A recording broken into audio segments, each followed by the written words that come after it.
So we've seen before how to define the divergence in terms of partial derivatives, and we said that the divergence of the vector field measures kind of how the vector field is spreading out. What we'd like to do in this lecture is give a geometric definition of the divergence, which gives a little bit better explanation of why it measures how much the vector field is spreading out. So let's recall to start with, if we're given a vector field, say f of x, y, z, in the surface S with some orientation, the flux of F through S is given by the integral over S of F dot ds, which is the same if we want to write it out in terms of the normal vector, say x, y, z, dotted with a unit normal at x, y, z, ds. Okay, for x, y, where the n hat is the unit normal vector. And it agrees with the orientation, that whatever the orientation we chose on S is.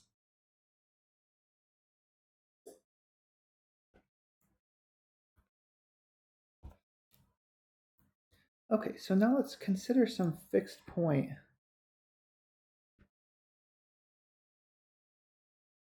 Let's call it P, and this will be, let's say it's x0, y0, z0, and a piecewise smooth surface S that contains P. Okay, let's give S the outward orientation. I should say piecewise smooth closed surface S. So let's give this the outward orientation. So our normal vectors all point out from the closed surface. So we're going to define the divergence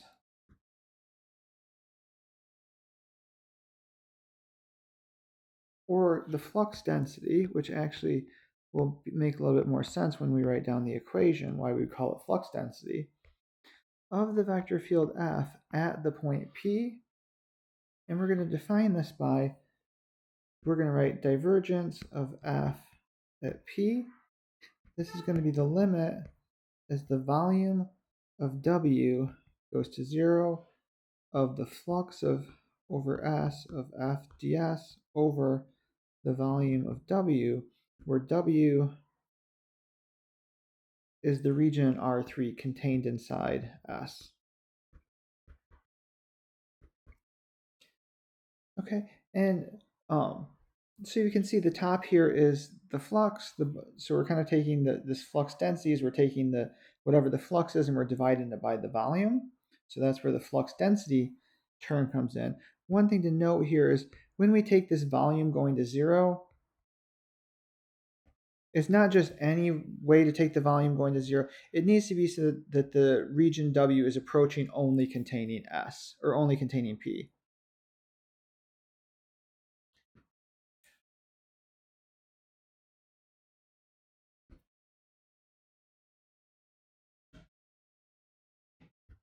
Right, so we can't have like a box and we're just letting the box get really, really flat, which would also let the volume go to 0. We want the whole thing to shrink towards P. Okay. So what this is measuring is the flux out of S divided by the volume.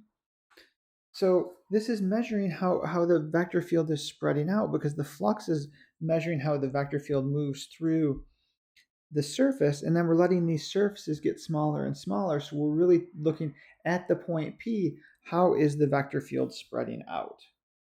So let's look at some examples of this to kind of see how this is working for this particular definition. So we're going to look at some vector fields we've looked at before. So let's consider the vector field f of x, y, z to be xi plus yj plus zk. Right, so we know that this is the vector field that just points away from the origin in every direction. And let's let SR be a sphere of radius r centered at the origin.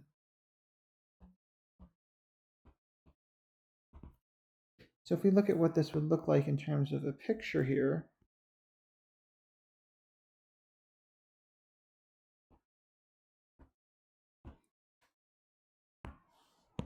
so here we have our sphere of radius r centered at the origin.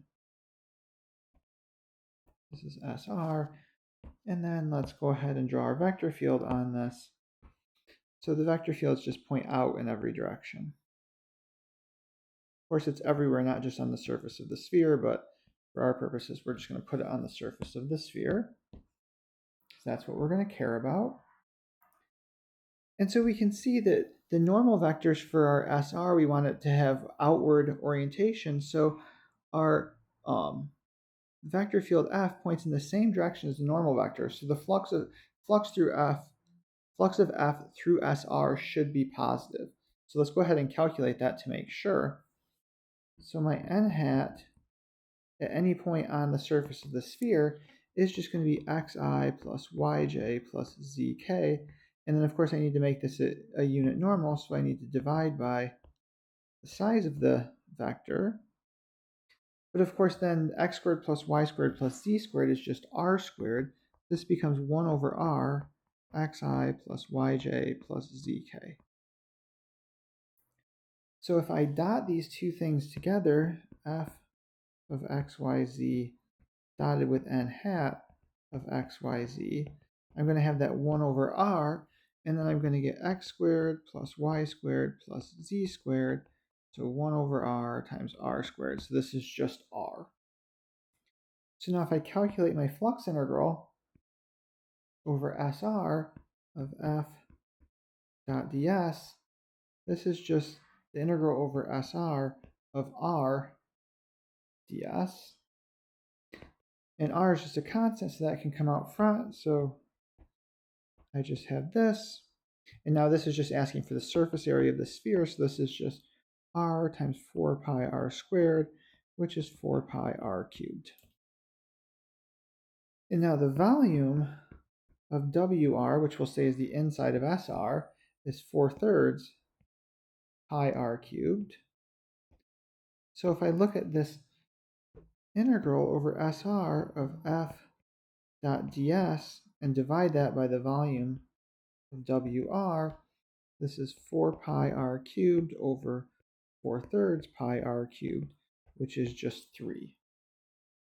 So then the divergence of this vector field at that point, at the point 0, so at the point 0, 0, 0, is just the limit, is the volume of WR goes to 0 of 3, which is just 3. So now let's look at a vector field that doesn't really spread out. So let's look at another example. So let's consider another vector field we've looked at before. Let's consider one that's rotating. So minus yi plus xj.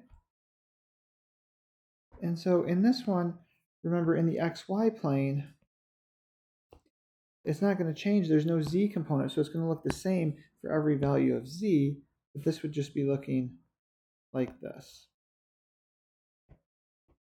Right, so this vector field is just rotating around. So we would expect this not to have any divergence because it's not really spreading out at all. So let's make our surface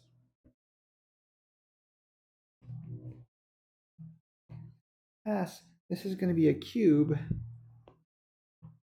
centered at the origin.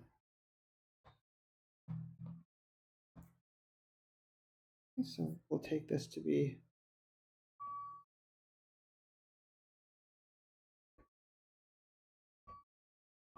look something like this.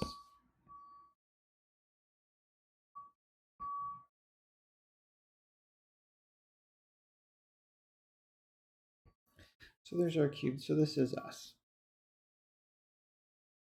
Now, our vector field here, remember, is just rotating. At every level, it's only just rotating around. There's no z component at all.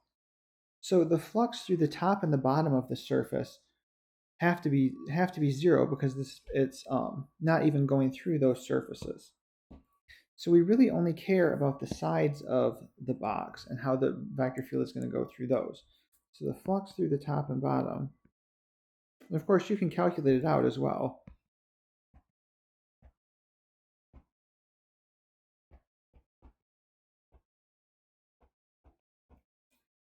So let's look at, the easiest way to see this, of course, is the normal vector in that case is plus or minus k, depending on whether it's the top. If it's the top, it's k. If it's the bottom, it's minus k. And of course, if I dot that with my f, I just get 0. So no flux through the top or the bottom. So let's look at the other side. So let's let S1 be, we'll say we're out at a distance of epsilon. So we'll say epsilon, y, and z, and we'll say, we're saying the side lengths of our box are 2 epsilon. So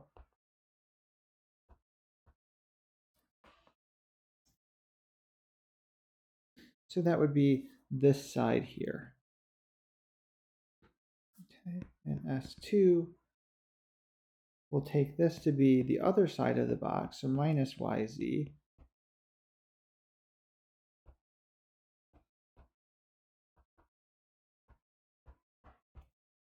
And then S3 will be in the y direction, so x epsilon z.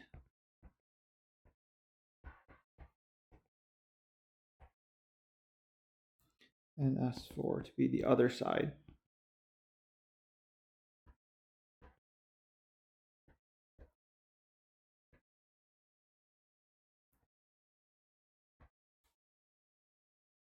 Okay, so normally we think of epsilon as a small number, which is going to make sense because we're going to want to let this box shrink. And each side length here has side length 2 epsilons. This is 2 epsilon, this is 2 epsilon, and so on. So let's calculate the flux through S1 first.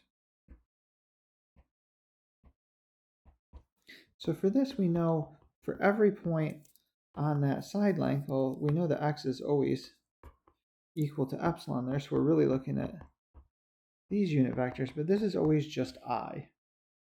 So if I dot my vector field, in this case, I just get minus y.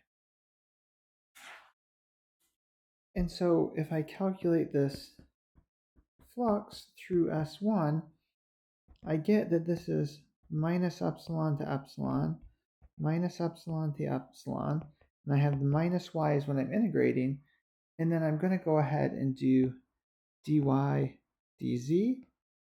And note this gives me minus, I'm going to have minus epsilon to epsilon, then I'm going to have a y squared over 2 evaluated from minus epsilon to epsilon dz, and this just gives me 0. Because I get epsilon squared over 2 minus epsilon squared over 2, and those are the same, so that just gives me 0. And all the other sides work the same.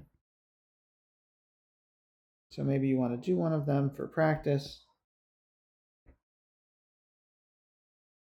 So this vector field wasn't spreading out, and so just like we expected, the divergence of this vector field at the origin is just 0.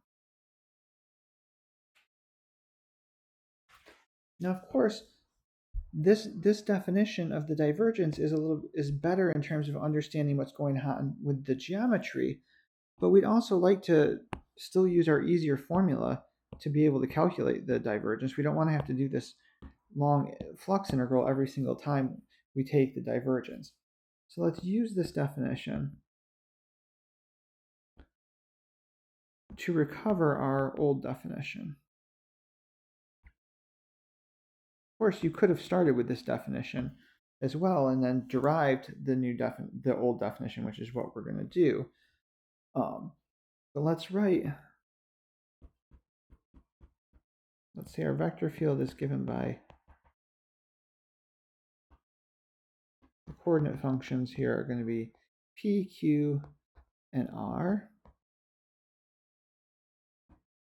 And since our old definition was in Cartesian coordinates, we're going to go ahead and use those here. So let's calculate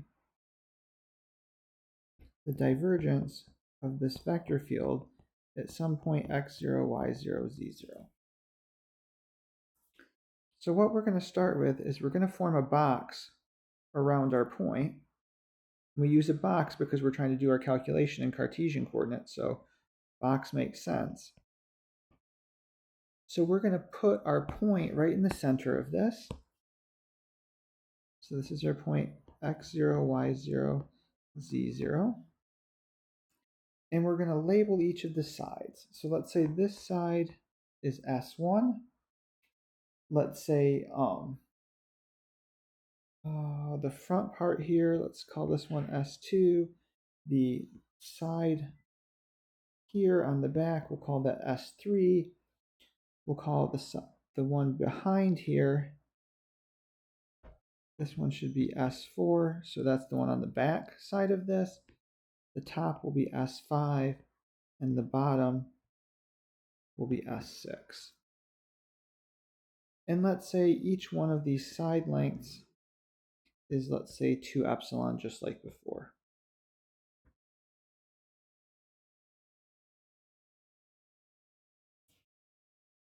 Okay, so let's start with our calculation for S1.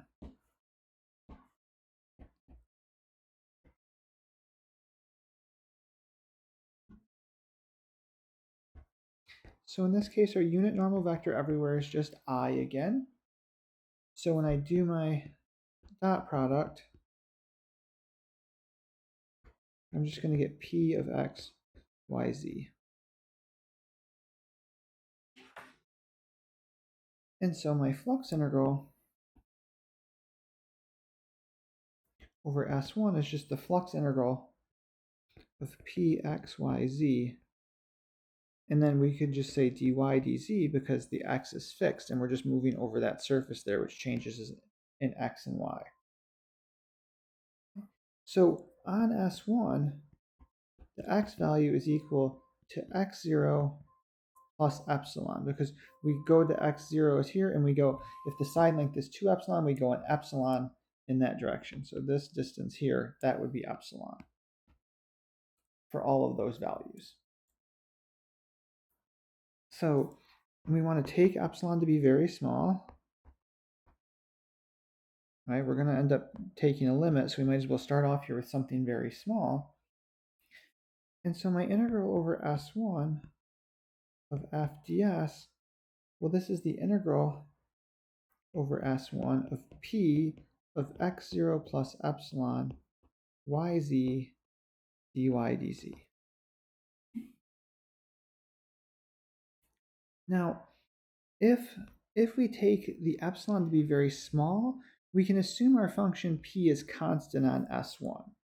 So if epsilon is very small, P of x0 plus epsilon yz is approximately the same as if it was just in the center.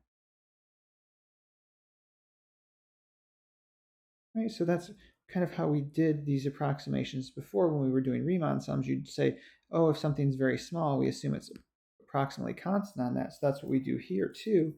So if I do my integral over S1, remember this is the integral over S1 of P of x0 plus epsilon yz dy dz. Well, this is approximately integral over S1 of P of x0 plus epsilon y0 z0 dy dz. And then I can pull that P out front because I'm assuming it's constant, or at least close to constant. Then I have this integral left over, which is just the area of that.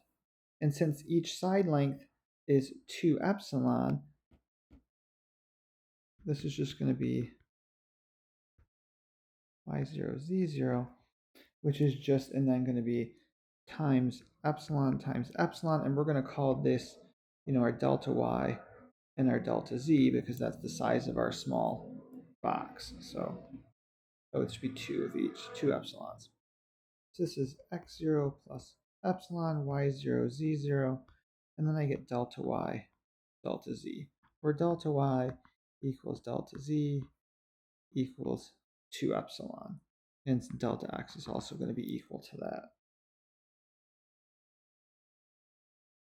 So that tells me then that my integral over S1 of f dot ds is approximately p of x0 plus epsilon y0 z0 delta y delta z. Now let's go ahead and look back at our square. Let's calculate the side exactly opposite of that. So let's calculate S3. Now let's do S3. So for this one, my unit normal is going to be minus I because it's going in the other direction. So that means when I do my dot product, this is just going to be minus p of x, y, z. And when I play the same game, this is going to be the integral over S3, and I'm going to have minus p, and now it's x0 minus epsilon because I'm going in the other direction. And then dy dz. And I can say this is approximately y0 z0 dy dz. And just like before, this is approximately minus p. I guess in this case it's going to be equal. These two lines will be equal.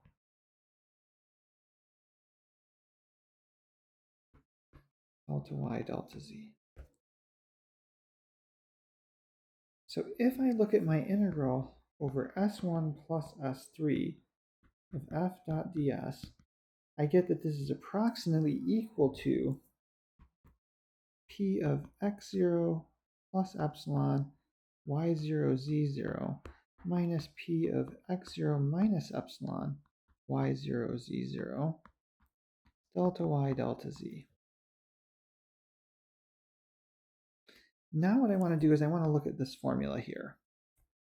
Notice that when you look at the difference between the p's here, the only thing that's changing is the x coordinate. So p of x0 plus epsilon y0 z0 minus p of x0 minus epsilon y0 z0.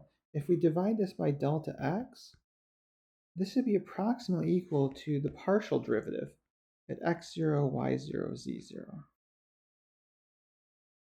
Right, if I took the limit as epsilon goes to 0 of the left-hand side, I get exactly the partial derivative.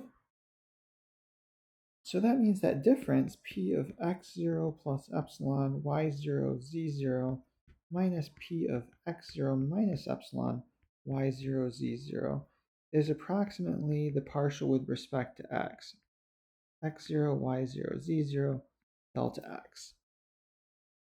Now let's plug that back in above, and we get that surface integral over S1 plus S3, this is approximately the partial derivative of p with respect to x, and then I get a delta x, delta y, delta z. This here is my delta v, my little piece of volume. And so similarly, if you do the same calculation, and you should do one of them just to make sure you understand where all of this came from, we would get, if I integrated over S2 plus S4 of f dot ds, this is approximately the partial of q with respect to y delta v. And if I go over S5 plus S6, this is approximately r of z x0 y0 z0 delta v. And so now calculating the entire divergence then, divergence of f at x0 y0 z0, this is the limit as the volume of w goes to 0 in the method that we described before. It has to be going towards just the point, ds, over the volume of w. Now this is the same thing as the limit as delta v goes to 0, which is the same thing as the limit, which is equivalent to, say, the limit or limit as epsilon goes to 0 would be the same thing. You could write either of those there. And now this is px of x0, y0, z0, delta v plus qy x0, y0, z0, delta v plus r of z x0, y0, z0, delta v, all over delta v. And then notice this just gives me px x0, y0, z0 plus qy of x0, y0, z0 plus rz x0, y0, z0, which is exactly how we defined the divergence before. So we do end up with the exact same formula as before. So that relates the geometric definition and the simple definition that's easy to calculate with.